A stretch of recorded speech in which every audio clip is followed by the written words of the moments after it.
All right, we are back on Radio Row. 3-Point Conversion Sports Lounge, Mr. Controversy, the intellectual. What up, what up, what up? Have a special guest, another one. They keep coming.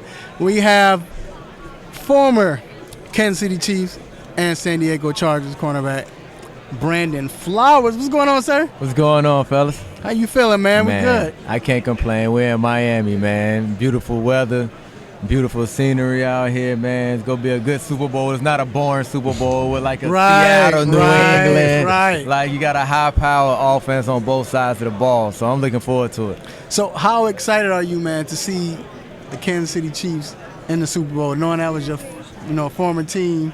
Any because I don't think it's any, like, bad blood or anything, right? Nah, no bad blood at all. Like, I'm a Chief till I die, but I still wish I would have been playing in this game right here, right. Especially I'm from South Florida, 45 minutes down the road, so it would have been a great ending to my career. But, man, I felt like I was a cornerstone in this franchise for so long, and it's like my little brother's going out here and winning this game if they win it on Sunday. And it's just this fan base is nothing like it, I feel, in the NFL. They always crown us the loudest stadium.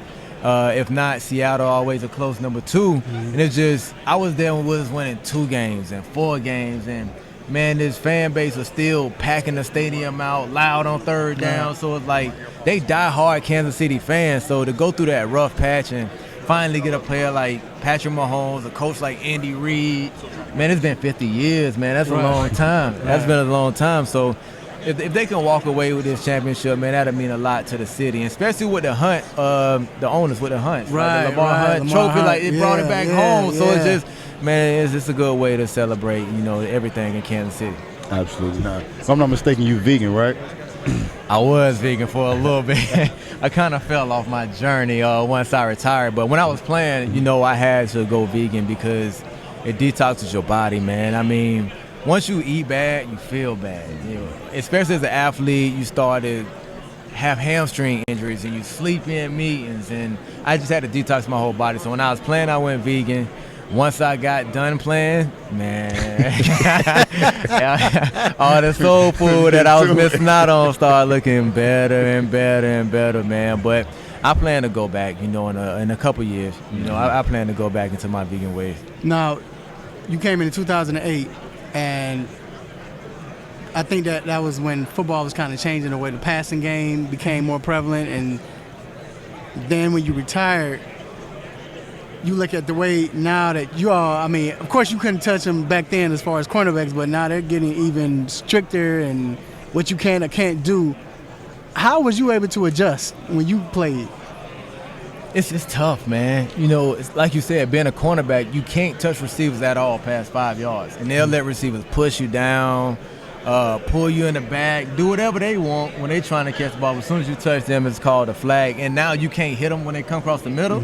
It's like 7-on-7 football out there right now. But that's why you don't see so many teams playing man-to-man coverage. You don't have them locked down man-to-man corners as many as you used to have in the past. You don't have them no more because you can't play that type of football. So that's why so many defensive coordinators have to be savvy when it comes to just drawing up different looks to confuse quarterbacks now. So the game is playing so much different, so much zone coverage being thrown into the defensive aspect of the game. And like you said, it just transfers so much. I like the one-on-one matchups outside. You follow him, you lock him down, and that's how you win your matchup. But I'm almost sounding like a old retired basketball player when they say the game of basketball got soft. You can't come into the paint no more, but it's the same thing. And I understand why they got to do it because there's so many lawsuits they're dealing with concussions and guys suffering from concussions and getting hit over the middle and just so much that's coming from that. So I understand why they're doing it, but it's a disadvantage for the defense, definitely. Now with the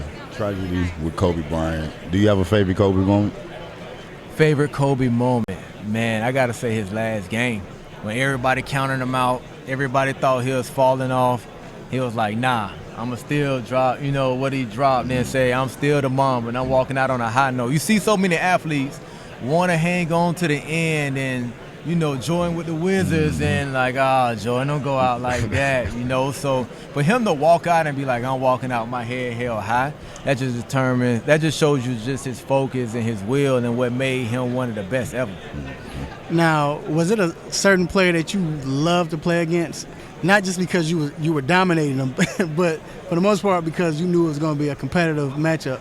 So, being in the AFC West, we had a couple tough opponents, a couple good quarterbacks in our division, and Phillip Rivers was one of them. That's a guy that I love to play against because we had a nice little rivalry going on with the Chargers in Kansas City, and every time the defensive backs become, before the game start, pre-game warm-ups, the defensive back always run on the opposing sideline, and we just stare down their whole team. Like, that's our thing. Like, we coming on the field, we going to let y'all know we here. Phillip Rivers will go to the sideline, stand on the sideline every time, and we'll get into a 30-second stare down. Every time. Don't say nothing. We just shaking our head like what's about to come your way this game, man. Just the passion he played with, man, and he's so animated and just his fire and how he approached the game, the love he got for the game, I can appreciate that. So even though I hated him playing against him, like, I appreciate it, like, just the love he had for the game, you know what I'm saying? So it was great playing against Phillip Rivers. Who was that wide out that you knew when it's game time, you looking over here, you lining up against them, that you knew you had to strap it on hard, you had to put them pads on, you knew you had to get out there and have that type of game? So for me, every corner you talk to go have a different receiver for the most part. But for me, it was Brandon Marshall when he was in Denver because he was young. If you see B. Marshall, he like 6'4", 6'5", I'm 5'10", but I was the number one cornerback on the team, so they wanted me matching up against him, and he like a defensive guy in an officer uniform. Usually officer guys don't like to be touched. He wants you to touch him and grab him so he can wrestle you at the line of scrimmage. When he catch the ball, he gonna try to run you over, so it's just like, hey, I gotta be on point when I play this boy. And that's a division game too, so I gotta see him 2 times a year, so that was my like only really receiver that I'm like, bro, I got a long game when we go face Brandon Marshall. You know what? I'm afraid that because we're we live in Atlanta, but we're from Chicago. We're Bears fans, and B. Marshall's that guy because of what happened in the past. Not only that, I think he that went away for a while after the last 4 or 5 years, but because he hadn't made it to a playoffs. Mm-hmm. I hope that his career doesn't get diminished as far as his accolades and what he done for the league. Because think about it, man. He had some garbage quarterbacks and still putting up numbers. Yeah, it's hard. What quarterback did he have? Like, throughout his whole career, right. That you can honestly say, like, he can feed B. Marshall. But, man, the league always about accolades. How many Super Bowls you won? What you did in the playoffs. Even if you don't make the Super Bowl, how big did you come up in them playoff runs? Mm-hmm. So him being that he didn't really get to the playoffs and stuff like that, man, it's terrible that nobody don't bring up his name as, one of the best. So he definitely going to take a hit because of that, but I think he's definitely always going to be one of my top receivers out there. You didn't buy your first house till late in your career. Yeah. What was the thinking behind that and saving your money and all of that? So from early on, man, going back to middle school, high school, I always just learn from everybody's mistakes. I come from a rough area, and you'll see if you don't get the grades in football, you usually end up going to the streets. Mm-hmm. And you see once you go to the streets where you end up. So me just going and seeing when I was a freshman how the seniors that I looked up to ended up, like, all right, I'm getting the grades and I'm going to school. So once you come into the NFL, you hear about everybody going broke. They're spending all their money at the beginning of their career, and when they retire, now they got to find a job in a career they maybe don't even like just to put food on the table. And I was like, all right, I'm definitely not doing that. I don't need it. Listen, we get 2 months off really for the off season. I'm going to travel for one of those months, and I'm going to see my fam at home, back in my hometown for the other month. I don't need a house just sitting there for 11 months out of the year. Makes sense. So at that time, I was just like, I didn't even rent. I was like, if I'm here, I'm going to crash at my pop's spot. Because my pops and my mom, they divorced. So, pop's cool. Pops will always be cool. So I can crash at my pop's spot. Or, like, if I'm coming down to Miami, I just stay down here for the weekend. So I didn't really need to waste money. I know it looked cool, and I can post like I got a nice house, this and that, but I don't need it. It's something I don't need, so why spend money on it? Yeah, because I heard a lot of players. It was when was that? When y'all threatened with a strike? Or? We locked out. Y'all locked out for. I think it was around 2012, 2011, something like that. Yeah. And I remember I don't know who it was. I talked to one of the football players, NFL players, but he said there was a lot of players that was hurting because they went went overseas and went on vacations and all of that.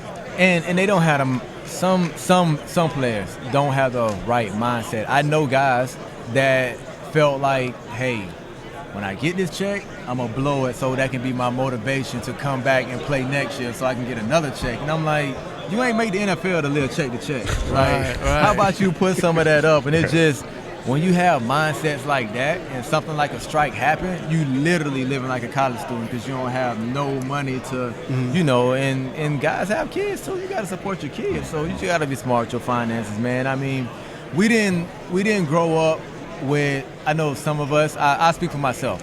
I didn't grow up with parents that knew about money, because we're living check to check. Right. So I can't blame my parents for not knowing how to try to create generational wealth. Mm-hmm. They was just trying to focus on surviving and providing the best for me and my sister, So I just had to learn, man. It's mentors in every profession that you can learn from and try to do things the right way.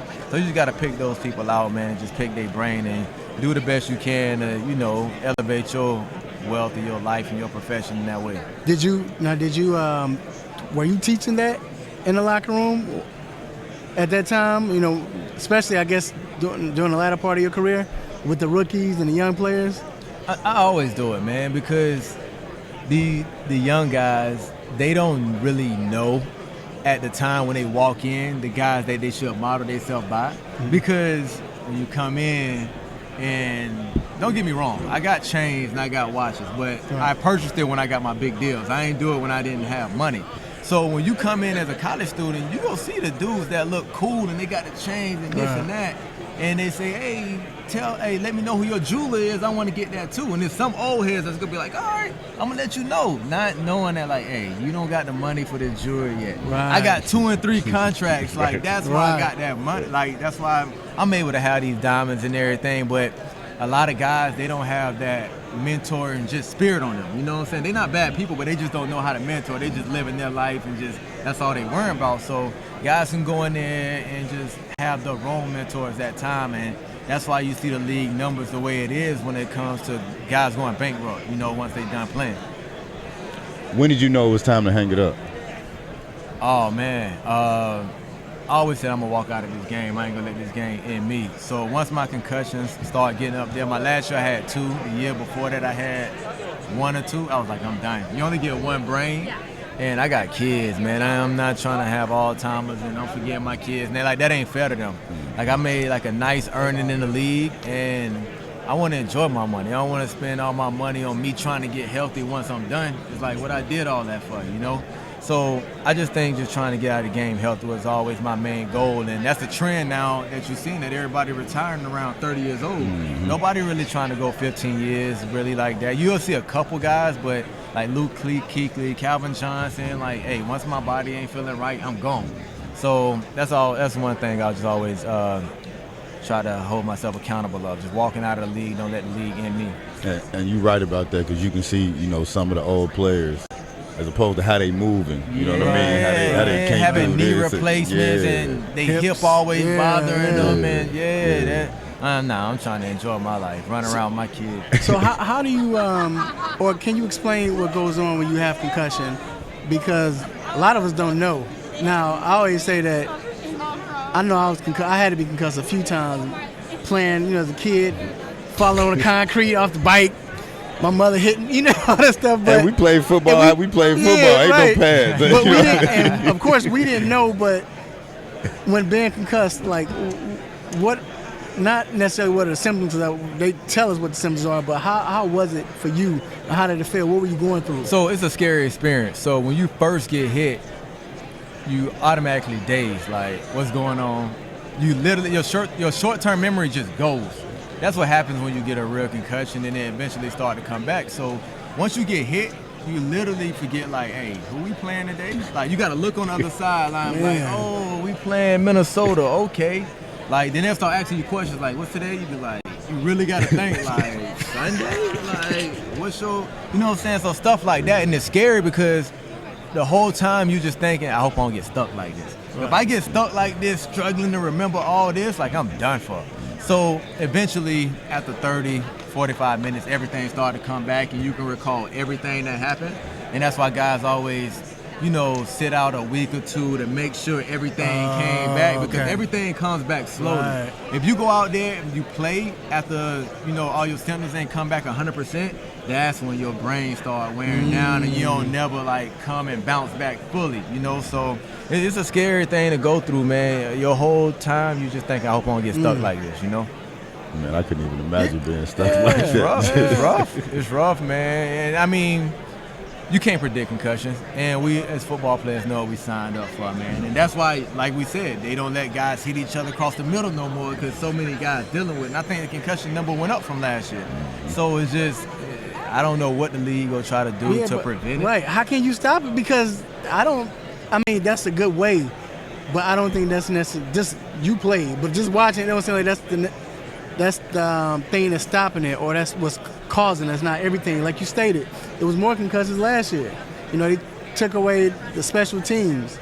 But at the same time, with that, you're taking away money, and food off the table from – that's how people make their earnings in special teams. Yeah. I mean, personally, I don't think there's no way you can stop it, because you just have these big athletes, man, running at these massive speeds and colliding with somebody. You can't stop that. I don't care. If somebody can make a helmet that can take all that impact, he gonna be trillionaire. Because he getting youth football league to the NFL contract for 50 years if he can stop that. So that might need to be my for real post-career thing. Try to figure out, what way can I stop that? Because I honestly don't think it can be stopped, man. Who was a mentor for you in your early years? Patrick Surtain was one. Watching guys like Tony Gonzalez, I had more of a personal relationship with Patrick Surtain, but Tony Gonzalez just pull you to the side, just talk to you about life, everything he went through, the do's and don'ts. Don't get caught up in this. I know you want to do this, but make sure you stay away from that. It's just, man, when guys we knew he was going to be a Hall of Famer when I played with him while he was still playing. So when guys of that caliber speak and is about positivity, man, it goes a long way. It's just like, I took it as an NFL athlete came to my elementary school and told me something, So it went a long way having guys like Tony G and Patrick Surtain in my locker room. All right, there you have it. My man, Brandon Flowers, former Kansas City Chiefs, San Diego Chargers. We got to go. Did you 30 seconds, or did you like the name when they changed to the LA Chargers? How was that? I didn't really care, man. I was a Chief. When I was over there, they knew. They was like, bro, you're a Chief just playing with us. We're not even going to try to convert you, bro. Appreciate you being on the outside of the ball, putting our helmet on, but we already know what it is with you, so it ain't matter to me. Yeah. All right, there you have it.